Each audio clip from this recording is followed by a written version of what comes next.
broadcasting live from Houston, from the space city to the world. You are watching Now Media Television.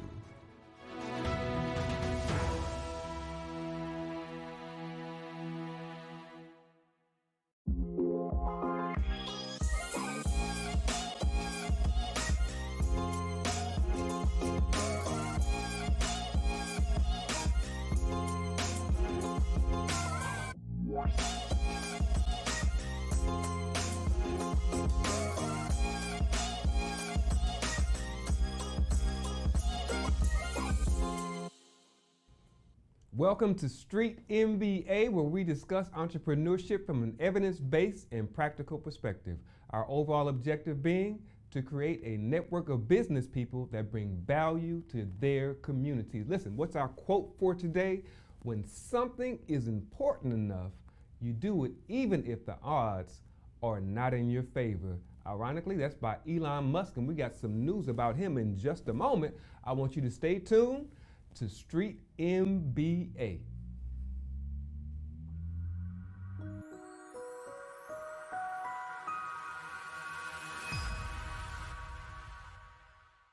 Hi, I'm Patria Leone. I believe in every single thing that I do, and I want you to do the same. You deserve to look and feel beautiful or handsome. Be empowered. You're entitled to be at your best mind, physical, and financial fitness. As the CEO of Health for Wealth, I've developed a 4-pillar method based on your mindset, overall health and wellness, relationships, and finances. All of these are the foundation of your life, and they integrate whether it's in your business or your personal life. I've been down, and I've had some strong struggles and challenges, and I'm convinced that every habit and behavior creates your choices, and you become the sum of your choices.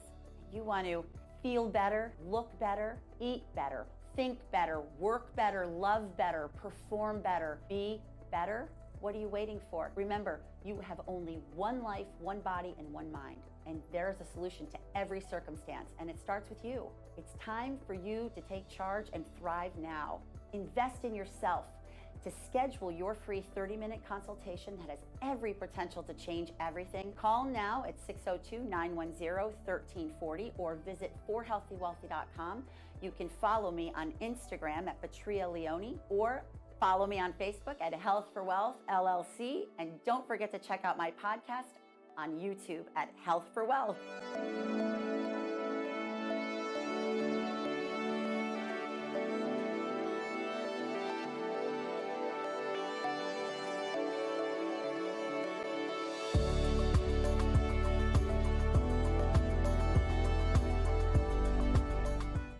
Welcome back to Street MBA. Let's get right into this business news. So billionaire Elon Musk said on Monday in a filing that he will be the chief executive officer of Twitter, the social media company he recently acquired for $44 billion. I guess he paid the cost to be the boss. The move comes after Musk, who also runs Tesla and SpaceX, fired Twitter CEO Parag Agrawal and other top company officials last week. Musk previously changed his Twitter bio to Chief Twit in a sign alluding to this move. Last week, Musk's takeover of the social media company for $44 billion concluded a months-long saga. Since then, Musk has moved quickly to begin making changes at the company, which he had ridiculed for months for being slow to introduce product changes or to take down spam accounts. Musk's team began meeting with some employees to investigate Twitter's software code and understand how aspects of the platform worked, according to 2 sources familiar with the matter. Some staff said they had received little communication from Musk or other leaders and were using news reports to piece together what was happening at the company. Well, in other news in regards to Twitter, Twitter to lay off 25% of its workforce in first round of job cuts. And according to a new report, Twitter plans to let go of a quarter of its workforce as part of what is expected to be a first round of layoffs. The Washington Post reported on Monday, citing a person familiar with the matter. Twitter had over 7,000 employees at the end of 2021, according to a regulatory filing, and a quarter of the headcount amounts to nearly 2,000 employees. Musk denied a New York Times report about laying off Twitter employees at a date earlier than November 1st, to avoid stock grants due on the day. Musk fired Twitter chief executive Parag Agrawal, finance chief Ned Segal, and legal affairs and policy chief Vijay Gadde on completion of a 6-month $44 billion buyout saga of the social media platform on Thursday. So if you're looking for talented IT people, you might need to look Twitter's way. Pilots at Delta Airlines have voted to authorize a strike if negotiators cannot reach agreement on a new employment contract. The Airline Pilots Association, which represents nearly 15,000 pilots at the Atlanta-based carrier, said 99% of those who cast their ballots backed strike authorization. Under U.S. law, Delta pilots cannot walk off the job until the National Mediation Board grants them permission. The board must first decide that additional mediation efforts would not be productive and offer the parties an opportunity to arbitrate. If either side declines, both parties enter a 30-day cooling off period, after which pilots and management can engage in self-help, a strike by the union, or a lockout by management. This lengthy and complex process makes it difficult for airline workers to strike. The last pilot strike at a U.S. passenger carrier was at Spirit Airlines in 2010. Delta said its pilots are not on strike and the vote will not affect its operation. The carrier said a significant progress has been made in the contract negotiations and only a few issues have been left to resolve. Delta's pilot union said the contract negotiations have dragged on for too long. Delta pilots have been working without a new contract for nearly 3 years after their old contract became amendable in December 2019. Well, on to news about the movies. Movie theater chain Cineworld Group on Monday announced a bankruptcy settlement with its landlords and lenders, clearing the way for the company to borrow an additional $150 million and make a $1 billion debt repayment. My. Landlords and junior creditors dropped their opposition to the billion-dollar debt repayment after Cineworld agreed to pay at least $20 million in rent that will accrue after September 30th. That pandemic, boy. Britain's Cineworld, which filed for bankruptcy protection in Texas in September with less than $4 million in cash on hand, previously did not intend to make any post-September rent payments until the end of its bankruptcy. Cineworld, the world's second largest cinema chain operator, also agreed to explore a potential sale of the business and allow creditor input on its business plan. Well, let's talk soccer. Qatar World Cup pays fans flights and hotels for good PR. Say what? The organizers of the World Cup in Qatar are paying groups of soccer fans to travel to the tournament next month, saying they're asking them for positive comments on social media in return. How about that? The Supreme Committee for Delivery and Legacy confirmed the policy of inviting groups of supporters to the finals as guests after reports by Dutch public broadcaster NOS, who said on Sunday that Qatar was paying for flights and hotels for a group of 50 Dutch fans. In return, these supporters have had to sign a code of conduct urging them to post favorable comments about the tournament on social media and to report any offensive, degrading, or abusive comments by others to the SC, preferably with screenshots. Did they just deputize people? The broadcaster cited 2 Dutch fans who said they had been selected by the tournament's organizers as fan leaders and who added they had been asked to pick a group of 50 loyal supporters for the free trip to Qatar. On its website, the Qatar World Cup describes its fan leaders program as a network of around 400 fans and influencers from 60 countries who have offered insights, research, content creation, and message amplification for the tournament. The organizers did not say how many fans they had invited or provide any financial details. That is some weird stuff right there. So pay attention. You don't listen, social media obviously is not real. Okay, folks? So you're watching Street MBA, but hey, still use it to the best of your abilities for your business, now that you know that the game is being played. That's it for the news. Right now we have 2 dynamic ladies I cannot wait to introduce you to. You're watching Street MBA. Please stay tuned. Are you a small business owner who's overwhelmed and exhausted? You've tried many strategies, but your business just isn't where you want it to be. You wish someone would give you a roadmap to grow your business so that you can finally live the life you've imagined. Now is the time to get crystal clear on your business strategy so that you can work smarter, not harder. With our support, you can fully step into your CEO role and run your business rather than your business running you. Hi, I'm Jen Drago, award-winning strategist and business coach. I help entrepreneurs and small business owners develop a laser-focused roadmap so that they can earn more, work fewer hours, and amplify their impact.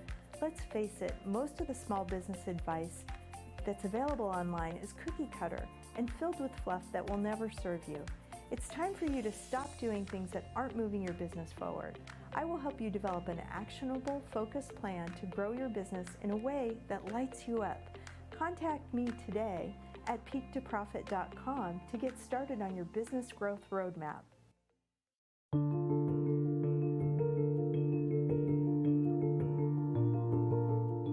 I was recently asked what it means to be a family lawyer.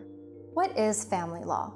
Family law is not just about divorce or custody or child support. Family law is about your life. As a family lawyer, I protect your children, your wealth, your future. I don't do this alone. As your attorney, we work as a team to determine your goals and priorities and provide a strategy in an often complex, painful, and confusing time. Whether it's asset protection through pre- or post-marital agreements or fighting to protect your children, I'm here to help. My team and I bring decades of combined experience to support you and your family in all aspects of family and wealth planning, from estate and legacy planning to divorce and child custody issues, to representation in complex litigation cases. Take a decisive step. We're here when you're ready. Remember, it's about your life.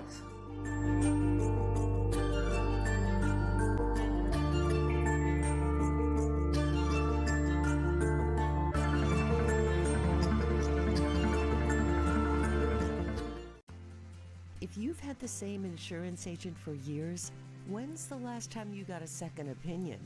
At GGC Group, we offer second opinions on your coverage. Why? We like finding you more value for the money you're investing, making sure you have the right plan for the best coverage, meeting all your needs. Plus, we offer a convenient, easy enrollment process. Learn more, ggcgroupcorp.com, or call now. Welcome back to Street MBA. Listen, you know I'm always trying to hit you in different angles about entrepreneurship, and we're trying to learn from as many people as we possibly can from different industries. So we have somebody in here today that has the ability to pick our brains, people.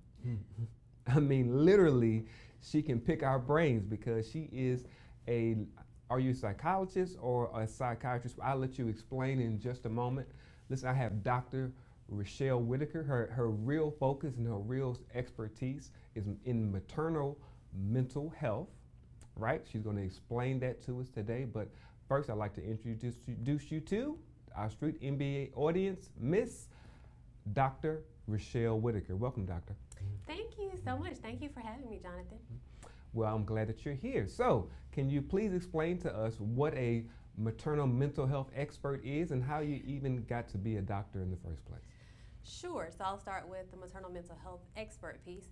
So I was a therapist, and I specialized in dealing with moms, really that whole postpartum period.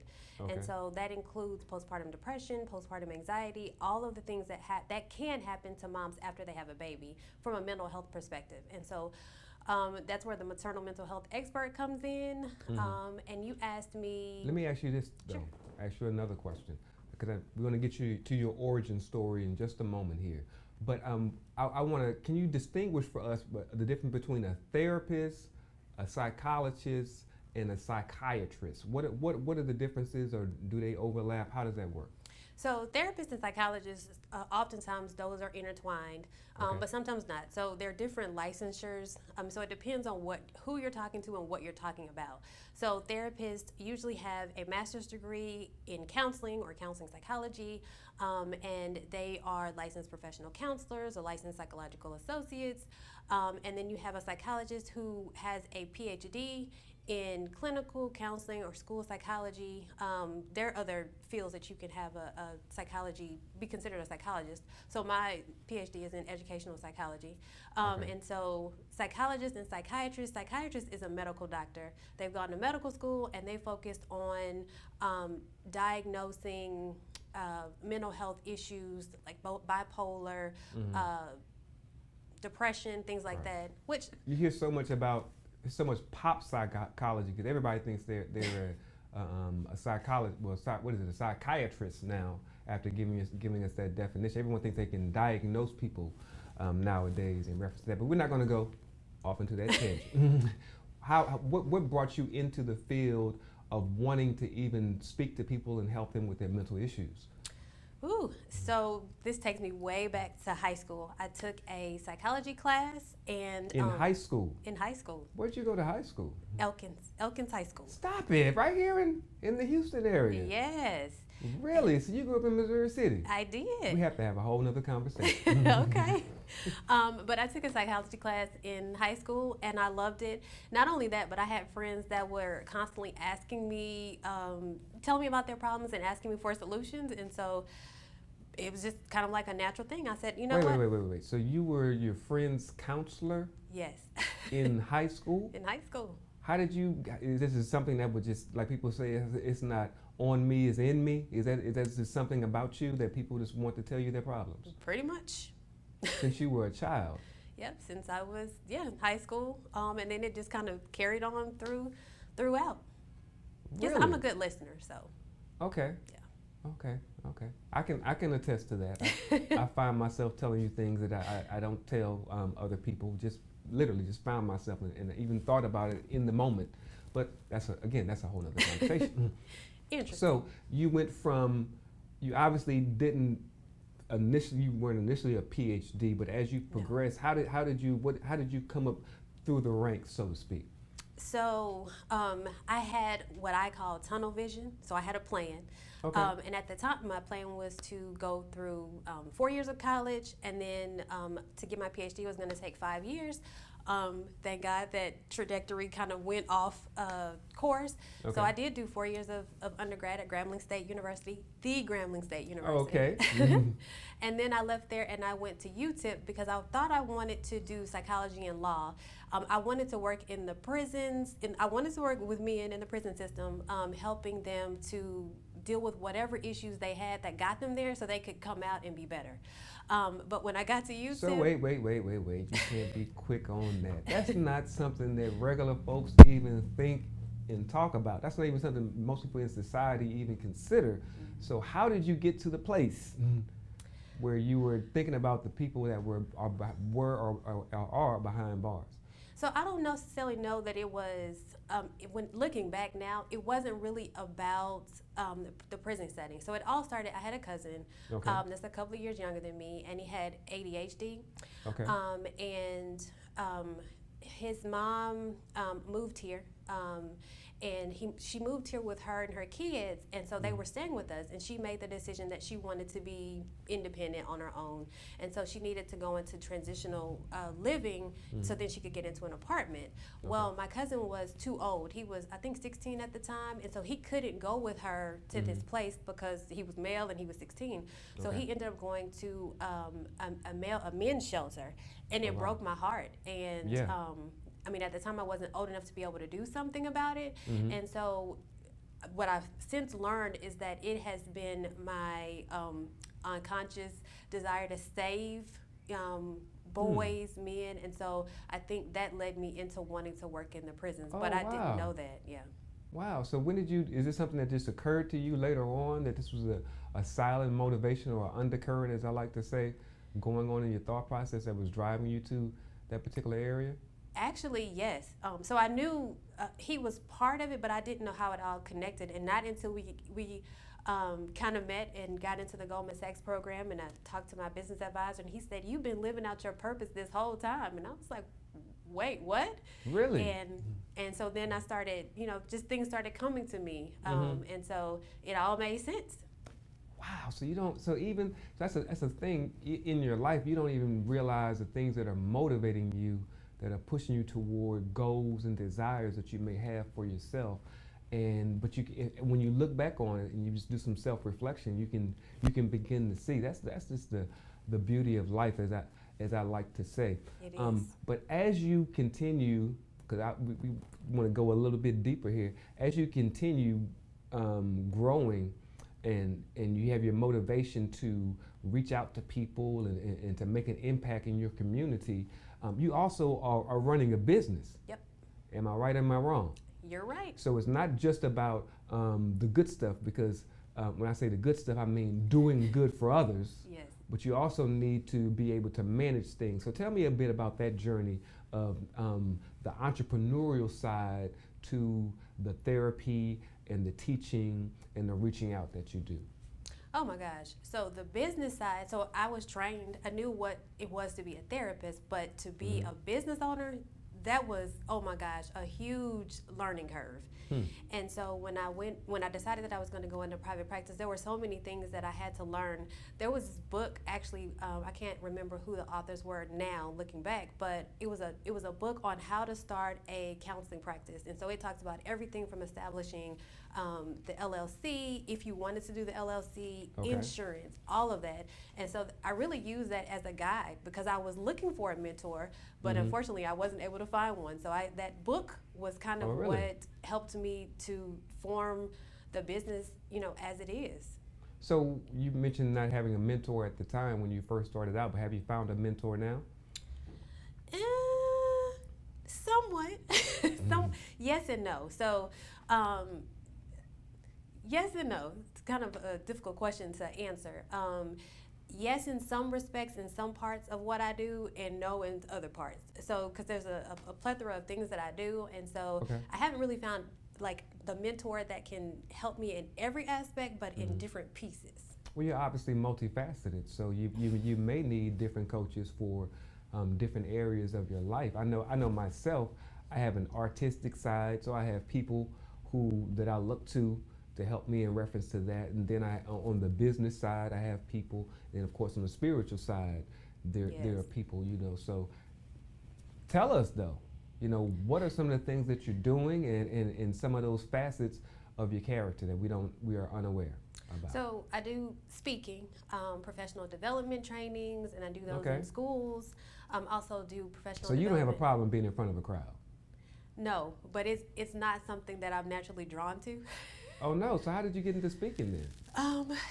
So it started a few years ago before the pandemic, and I was talking about maternal mental health. I was talking about postpartum depression, what it looks like, the myths, demystifying the myths.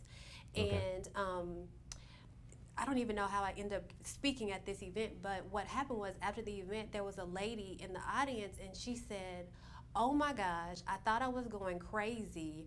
And I thought she was saying in past tense, but she was like, she was actively suicidal because she didn't know that postpartum depression was a thing. She didn't know that it existed. And so there were so many women that came up to me after that, that speaking engagement, that were just asking me questions about postpartum depression and all the things that they were dealing with. And so I said, wow. Now, speaking is not necessarily my thing, but being able to help people after and a massive number of people, that's kind of like the thing that just kind of caught on. And I was like, if I can educate and bring awareness to people with more people, not just on a one-on-one, then that's what I want to do.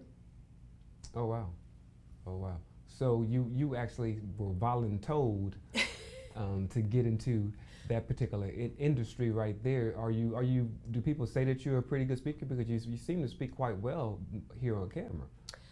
They do, but it has been, so when I get ready to have speaking events, for some people it's like, oh yeah, they get pumped up, and I'm just like, oh my gosh, like I'm ready for it to be over, right? There's a lot of kind of anxiety that comes with it, but as I do it more and people are telling me, how receptive they are to what it is that I'm sharing, then it gets easier.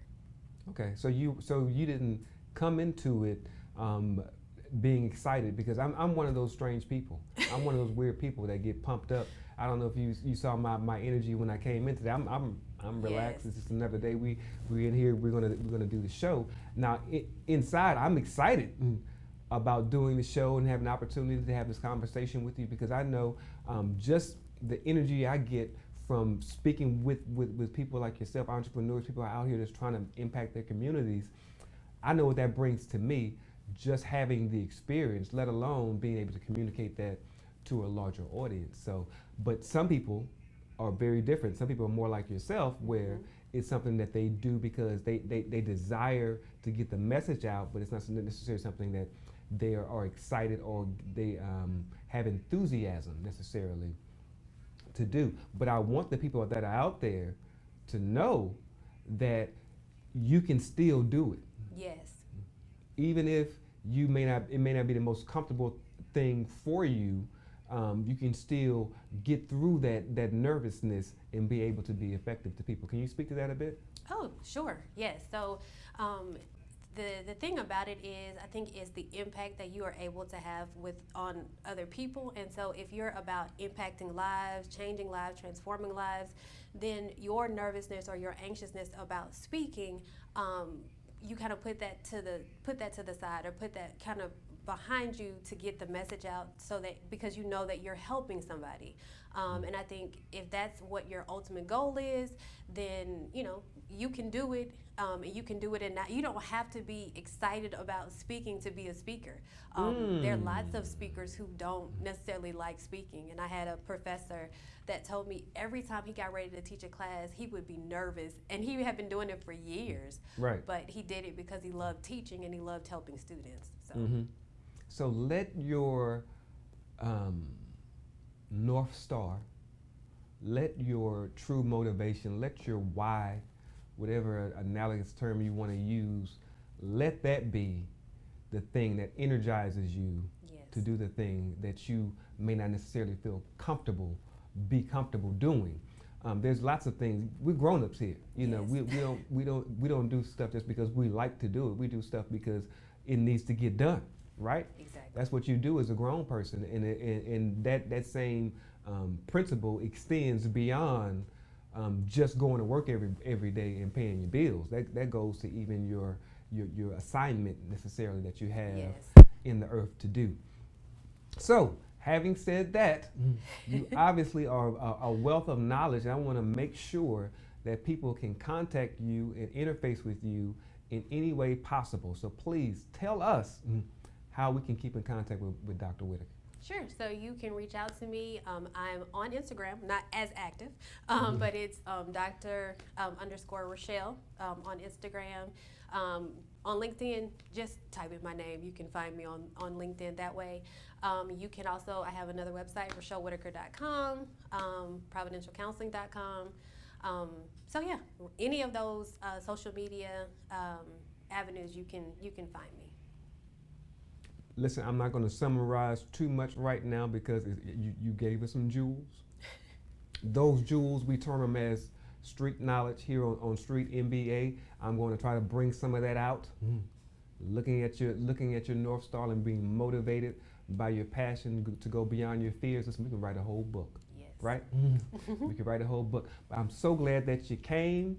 It was an absolute wonderful opportunity speaking with you this morning. We hope to have you back and be able to continue to help our audience with some more specific stuff. So I've got ideas turning in my head already. We have to discuss more. But please, stay tuned. We have another dynamic guest coming. I can't wait to introduce you to her in just a moment. You're watching Street MBA.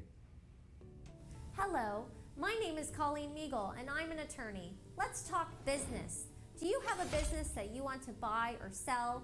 It's crucial to get an attorney involved sooner rather than later in any sale process, because the moment that documents are signed, your leverage goes right out the window. So make sure that you get what you really want and protect yourself in the process. So if you're looking to sell, let's talk. I've handled acquisitions for Fortune 200 companies and helped numerous business owners discover how a great lawyer is a partner in a transaction, guiding you through the process and preventing you from making mistakes that can cost you thousands. My goal is to provide my clients with focused, cost-effective, yet practical legal solutions. So let me help you with your legal needs. Call me today, 713-300-9662.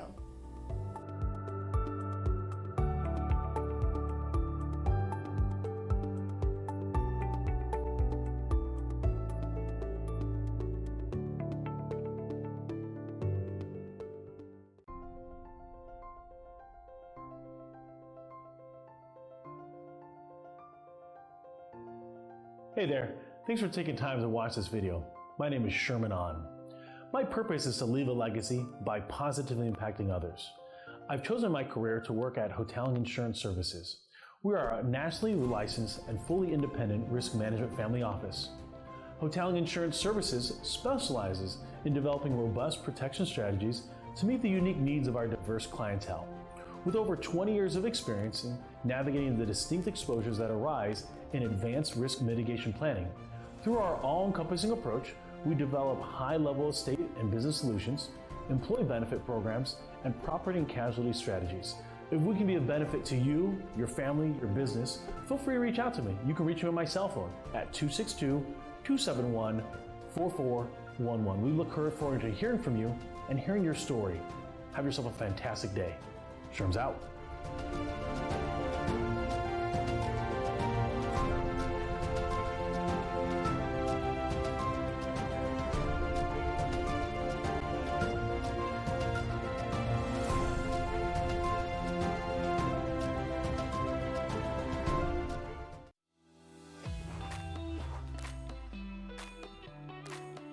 Hi, my name is Elias Basavet, founder of Little Maria's Cafe restaurant in West Houston, located in 2901 Wilkers Drive, Suite 137, first floor. Here you will find a family-friendly and relaxed environment where you can enjoy a delicious homemade breakfast, lunch, and dinner. We know you need to get to work fast, and we want you to enjoy a tasty, quality, and healthy homemade food. So come and visit us for a great nutritious meal at an affordable price. We specialize in tasty breakfasts, deli sandwiches, fish, even barbecue cookouts. Little Maria's Cafe has it all. We only use the great quality of birds head meats and products. Just like you, we love to get you up early. Little Maria's Cafe is open from 7 a.m. to 4 p.m. You can dine in with us during breakfast, lunch, or dinner, or we can have it ready for you for pickup. Visit us today on the first floor of the CMPC Center at 2901 Wilkers Drive, Suite 137, first floor. Order now at 832-667-8376,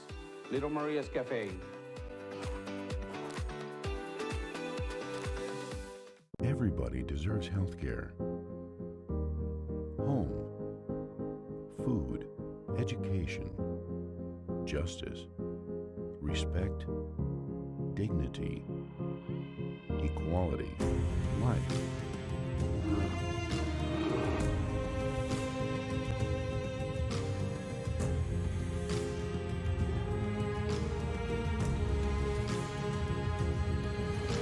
It's time to be part of the change. Become a hero.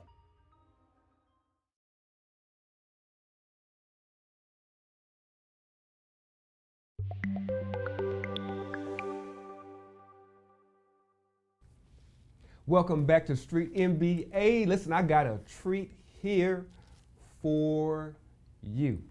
Miss Darnella Anderson is somebody I met, I think it's been 2 or 3 years now. And she came to me as a client, and now she is a friend, and now she is an inspiration to me and to lots of other people. I'm here to introduce you now to Miss Darnella Anderson. Welcome, Darnella. Hi, thank you for having me. Absolutely. So the softball question I have for everybody is, who are you and what do you do? So, I am a hairstylist originally, but I have Now you branched out. hesitated not because you don't know what you do, because you do so many things. Exactly. All right. So you say you're starting with hairstylists. Okay, talk to me. So, I've been doing hair now for 11 years. Really? Licensed for 5. Okay. And I never thought I would actually do hair because I didn't know it could make a lot of money. So I would just play in it, a little bit here and there. And I just decided to go for it because what else was I really into? Okay. Okay. But you like doing hair? I love doing hair. Okay. But how did you get into doing hair? Was it just that you did it as a child, or it was something that you did with your dolls and it evolved into helping your friends? Like, I've heard lots of stories like that. How did you get into doing hair? So my grandma was a hairstylist. Oh. She had a beauty salon in her home in like the back of the house. Okay. So it was always like something that I knew about and was into. I never just pursued it. I played in my hair, I played in my friend's hair. We did each other quick weaves, all those things like that. But I didn't pursue it because I wasn't really a people person back then, to be honest. So think about this now. People and people worldwide talk about having heritage, that their father was a musician, their grandfather was a musician. I can even say in my own family that my great-grandfather was a preacher. My grandfather is a deacon and very active in his church. And my father, not so much, but all of my grandfather's brothers were all preachers. So it's no surprise to me that communicating is something easy that comes to me, right? I have a heritage of that. You think about people like the Rockefellers. You think about people who have political dynasties, like the Kennedys, right? You understand that these people do this because they have a heritage of doing it. But for some reason, you minimize the fact that you have a heritage of the artistry of doing people's hair. So I want you to respect your own gift in the heritage that you came from, because you said your grandmother did it. And you soaked it in just being in the room. Because I can tell you this, I cannot count how many Saturdays in beauty shops. Right. Because my mother, I grew up, all I had was my mother and my sister, right?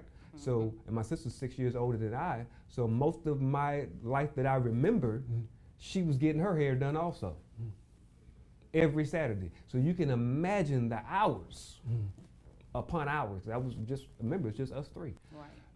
Upon hours that I spent in beauty shops. Right? I don't say that to talk about me. I'm just talking about the work, because my mother's hairstylist back then was Miss Dicey. Right. The work that Miss Dicey did, and a couple of ladies, she had a couple of shampoo girls, that's what they were called back then, and she had a couple of other stylists, and they're in and out. But the fixture was Miss Dicey. Sometimes, I say sometimes, because she moved in and out. Right. Sometimes she had a beauty shop, sometimes we was in Miss Dicey kitchen. Exactly. You understand? But she made a living and took care of her family doing hair. That's what she did, and she was known, and people still around the South Side can tell you about Miss Dicey. So again, tell me where you came from and how you got started in hair. Okay, so I was born and raised in 3rd Ward. Okay, talk That's about where my grandma's not the shop tray. was, yes. And we moved out of 3rd Ward and moved to Missouri City because, you know. Is this the Missouri City show? I know, right? Are we It having gotta the be. Missouri City show right now? It gotta be. But, and then I just graduated from high school. Still, like I said, I wasn't into hair, so I went into waiting tables. Okay. Because for some reason, I like quick, easy money. I don't want to wait to you tell me this how much I'm getting paid an hour. I need to be able to maximize my amount of money that I can make for that day.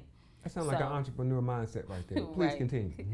So after I realized, okay, I had a cap on serving, so I needed to figure out a way I could make more money. So I was like, I'm just gonna do hair, and what do I have to lose? So I went and got my cosmetology license. I started doing hair. I started off at some place on Bissonnette. Me and the owner, you know, we couldn't figure it out. So I just went to Salon Maryland and started doing hair there, and that's where I am now. Okay, and your business is blowing up because I see you doing your thing on social media. Your followers are going up on a steady basis, but hair is not the only thing that you do. No, it's not. What else do you do? So I do full body waxing as well. Oh, wow. Yes. I also sell waist trainers, sell workout outfits, and now I sell life insurance. And now you sell life insurance. Yes. Now you sell life insurance. Now, when I first talked to you, Right. I said you need to get your insurance license, didn't I? You did. I did. See, and you went and did it, and I'm proud of you. So now that you're in the insurance world. So tell us a bit about that as you try out on your new shoes of selling insurance. Now, tell me a bit about that. So it's two sides to it. The first side is a lot of people are intrigued about it and did not know too much about life insurance. They just thought it was something for burial only, when in actuality it's something to leave behind for your kids and your loved ones who might need an advance in the future. And on the other hand, some people think, well, why should I get life insurance to help somebody else when I die? I'm gone. Right. So those are the two sides that I'm learning from life insurance, but I still really enjoy the process of this journey. So you talk about some real big issues right there, because we still have the psychologists in the house in reference to that, and you're talking about some real entrenched negative ideas in our community. I'm speaking specifically about the Black community, about what life insurance is and how it should be used. So you have a tall order, a big mountain to overcome in reference to those things. So have you really thought about how you're going to get around that, or how you're going to be effective in the life insurance game with those negative ideas coming up against you? I'm still trying to figure out a way to go about the situation so they can see and not just hear me say it. But I have not actually found a specific way yet, but I'm trying. Because listen, for right now, the only, actually there is no thinking in regards to it. What people do is that they react and they do GoFundMe, right? That's how we solve the issue in the Black community now. And for a lot of communities, it's not just the Black community. Because we work with, we've been selling life insurance as long as I've been in the game, and that's been since 2014. And I can tell you this: it's not just the American Black community. It's not even Africans alone. It's not even in the Asian community. Any community that was not initially based in this capitalist American system doesn't really grasp life insurance until they start to make money in this system. That's all anecdotal. I'm not saying that it's the same all the way across the board. I'm just making a general statement in regards to people based off of my own experience. Yeah, it's true. As someone that's marketed life insurance to people. So tell me a bit more about your experience that you've learned. That was me too. Like, I knew I wanted it. I knew it was something I needed. In all actuality, my mama never had it on me because she feel like I'm gonna outlive her when you really don't know.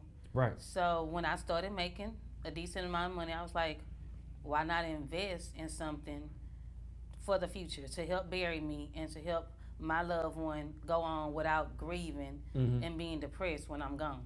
People smile when I say it. They don't like to hear it coming out of my mouth, but I say it like this all the time. You can wipe them tears with them dollars. That's what I want my family to do, is mourn, but you can go mourn on the island somewhere, because it'll feel a little bit better than mourning in that old house that you've been living in. That's at least the thing that I can do for you. So but we talking life insurance. I want to talk entrepreneurship, because you keep on saying that you wanted to get more money, that was your motivation right there. And that's the entrepreneurial mindset that we want to continue to develop. And I know the people that are watching. So in this show, I can already see, and I'm trying my best not to summarize because we still got you here on this interview right here. So I'm gonna back up and ask you another question. So as you continue to develop, how are you seeing that you need to put processes and things in your business so you can run it more efficiently? Talk to me a bit about that. Yes, I need to put it on autopilot. You need to put it on autopilot. Yeah. What is that idea that you need to put it on autopilot? What would you be doing while the business was on autopilot? Well, I'm still going to be actively involved, because I feel a successful business have to have the owner actively involved. Absolutely. To always know what's going on. But I don't always want or need to be present to have it successfully working. So how do you make it successfully work without you being physically present there all the time? Duplicating myself. You watch the videos. you got all the little phrases ready. Right. Sick of you already. But I tell you this, putting it into action is a whole nother thing. And I don't say that to discourage anybody. I say that to be sober. So we're gonna talk about entrepreneurship. We're gonna talk about every aspect of it, right? We're not here to put on airs. That's not what this show is about. In fact, this show is actually about the very opposite. It's about telling everything that people normally don't tell. I'm still trying to figure out why people don't tell it. Because it's not as if it's some secret sauce or something that you can steal and go. You still got to have the ambition to get up every day. You still got to believe in yourself that if you continue to do it, it's eventually going to work. Yeah. You got to have all that. So why would you be so stingy with the knowledge? Because they might get ahead of them. But listen, it's room for everybody. Yeah. Obviously it is. It's business is opening every single day. You listen to the job report, you talk about 150,000 jobs last month. And when it's less than that, the economy is in crisis. That's jobs being created. So that means somebody opened up a business, somebody hung a little sign outside that said, help wanted. And that's the job that was created. But you think it's not room enough for me and you? Right. So you can't tell me who your good accountant is? Right. Is that what we doing out here? That's how it is. But see, we know that that's silly. It is. Can I tell you how silly people can get? I'll tell this story. This is a glaring example of something that's silly that people do. So it was a man that I esteemed. I'm not gonna name no names or even give you any points of reference. It's a man I esteemed. So I see him and I walked. I was like, man, you got a new cologne on, man? He said, yeah, man, I got a new cologne. I said, man, that's real nice, man. I really like that, man. He said, all right. I said, what is that? He said, I don't usually tell people what cologne I wear. I said, what? He said, yeah, I don't usually tell, but you cool with me, Jonathan, so I'll tell you what it is. I walked away thinking to myself, if I go and buy the cologne, it's not gonna smell the same on me as it smell on you. Why would you care? You think if I walk into the room smelling with the same cologne that you got on, people gonna be like, oh, I thought that was him, but that was actually him, right? No. People are not gonna do that. They're not gonna even think that I've never, in my 45 years, had somebody walk up to me and say, oh, you smell just like this person right here. I've never had that happen to me. Right? I can tell you this. The only time I've had anything remotely close to that happen is I used to wear Fendi cologne. Now, Fendi had cologne for a very long time. I was so young, I was in high school, so obviously my mother had bought it for me. But I was wearing Fendi cologne, that's the only cologne I would wear. I'm only in high school, so how many years have I been wearing it, right? So this one lady, and she wasn't a lady then, she was a girl, she had a crush on me. Right. So she knew how I smelled. Well, one of my very close friends had to stay at my house one night. That morning, he put my cologne on. He walked over and stood by my locker while I was talking to that same person who had a crush on me. And she said, oh, you smell like Jonathan. That's the only time anyone has ever mentioned the cologne in reference to people. But I only bring that up to say how we can be so petty with information that we don't even want to tell somebody what cologne we got on. So what makes you think if I actually needed some help in reference to being networked and put in position to do something, that same person would speak up on my behalf? That's a principle right there that we're dealing with. The same way we're talking about dealing with those principles in people's minds, and really we're talking about paradigms that people have. Oh, you got to go get your own money. I'm not just going to be giving you no money with no life insurance. I'm not going to be paying for no life insurance just so you can be rich when I'm dead. Right. I'm sure you've heard somebody say that before. Probably somebody that you love has said that, because I've heard my loved ones say foolishness like that. And we talking about $15 to $50. Right. That ain't gonna break you. It's not gonna break you. It's not gonna break you.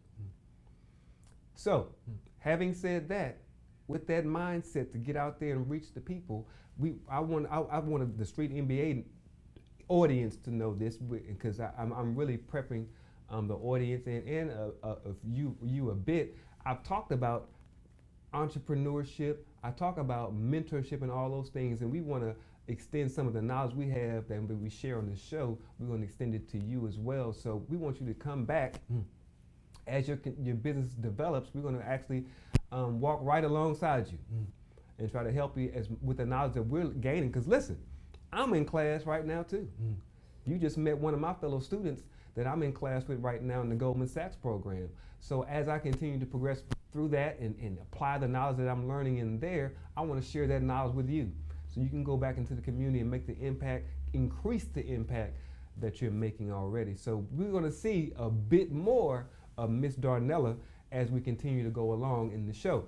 Now, having said that, how can people get in contact with you today to get their hair did, to get waxed, to get them clothes, to get them waist trainers? If you're going to buy it for somebody, they might as well buy it from you. Exactly. So my booking website is www.styleseat.com/theimageaddict, and then to get the waist trainers and the workout outfits is just theimageaddict.com, and a direct link to me is Instagram, which is the Image Addict Beauty. The Image Addict Beauty. Well, you got it right there, folks. You got it right there. We got Miss Darnella Anderson out in these streets, hustling, getting to it, as they say, and she's doing a great job. I'm sure you've seen some of the B-roll that's been going by, some of the beautiful work that she does on ladies' hair and the beauty things that she's offering to people. So, having said that, we're going to have Miss Darnella back as we continue to progress through the shows and the topics. We're going to continue to stay in contact with her so we can see how she progresses, so she can be an encouragement to those who are tipping their toes in the pool of entrepreneurship, as they say. Please stay tuned. I want to wrap it up with you in just a few moments. You're watching Street MBA. Hi, I'm Mike Mogel, the CEO of Clean Sweep Office Cleaning. A clean and disinfected space is essential to keeping your customers and your staff healthy, safe, and productive while preventing the spread of COVID-19. Clean Sweep Office Cleaning, with more than 20 years experience in janitorial, restaurant, post-construction, and floor maintenance cleaning. We really make it shine. We are focused on quality cleaning and wellness in our customer spaces. Our team is professionally trained to ensure not a spot is missed, and we use products that are safe for your property and your people. Our services are tailored to your individual needs and include expert floor care, dusting, sweeping, mopping, vacuuming, detailing, glass cleaning, and deep disinfecting. Our experienced team is here to make your office as comfortable and clean as possible. Visit our website at cleansweepofficecleaning.com or call us today at 832-689-7996. Now that's a clean sweep.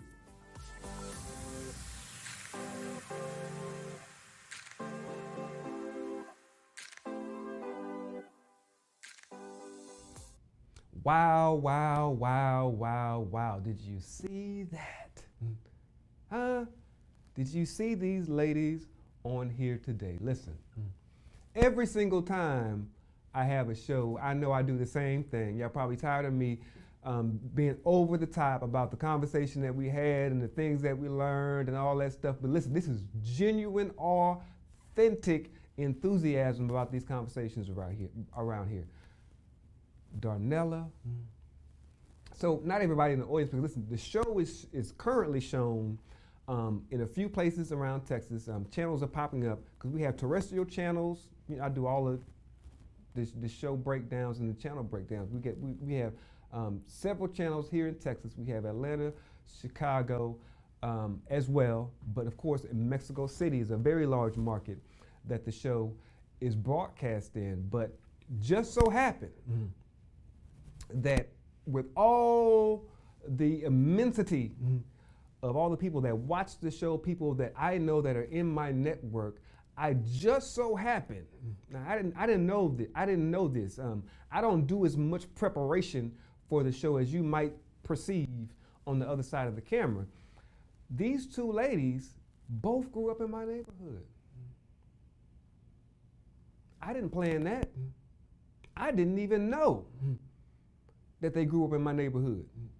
In the same neighborhood, in the same, we went to the same schools in the same school district and had not crossed paths.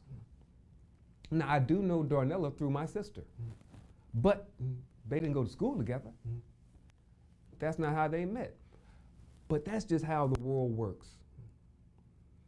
Even in your own life, I tell this to insurance agents that I'm training. It's not how great you are. It's not how well you know the sales process. And if you've been watching at all, you know how much I believe in the sales process. Step by step, taking the person through the steps of the sale and arriving at the goal of making a sale, closing the deal, but also adding value to that particular person's life. You know how I feel about that. But what I really want you to get is that what it really takes is showing up every single day. That consistency is gonna beat talent every single day. Things just come together for you. It's not gonna be that because you're so great, everybody's gonna wanna do business with you. It's gonna be that because you're available, and when they reached out to you a second time, you were available again. That's what really does it. I tell people all the time, it's not that my business was so good, we just met one person that hooked us up with his whole community. And once we got into that community, we were able to up our professionalism because we were very attentive to the needs of the people, so then they received value. And when they received value, they told others about us, and that's how we were able to gain some success. It wasn't because we were so great, it was because we were so great at what we did best, and that's customer service, right? But we had to be consistent. It wasn't a personality or anything like that. It was providing solid service. It's about having that ambition and wanting to be in position to be able to receive. So you heard what these ladies did. They didn't even, you saw how in Dr. Whitaker's life, things just came together. You see how things are coming together, just coming together for Darnella as well. That's just how, I don't know what you want to call the entity. That's just how God works. That's just, he brings things together, but you got to show up every single time in order to be in position to be a conduit for the blessing or even to receive the blessing, right? Because listen, you got to receive it in order to give it out. I say this to people all the time. You can't give what you don't have. It's really that simple. You cannot give what you don't possess. You have to possess it first in order to give it to somebody else. Listen, you're watching Street MBA. You can watch us on YouTube. I love doing this. You can watch us on terrestrial channels, 2110 here in the Houston area. You can watch us on Roku through the Boxcast app. I need you to search for Now Media. You can watch us live through the Roku. And even on Roku, you can watch us through the Now Media app. The shows are archived right there. The easiest way, though, I tell people all the time, catch me on YouTube. I download all the shows to the channel, Street MBA. Stay tuned to us. It is enrollment season right now. You're going to be watching these shows on repeat, but still it's enrollment season right now. And I want you to know you can talk to us about your Medicare, your Obamacare, your ACA plans, your life insurance. You can even talk to Darnella as well. My information is on the screen right now. Please call us. Listen, you can even go to our Calendly page, calendly.com/GGC group. Schedule an appointment with us so we can get you taken care of. You're watching Street MBA.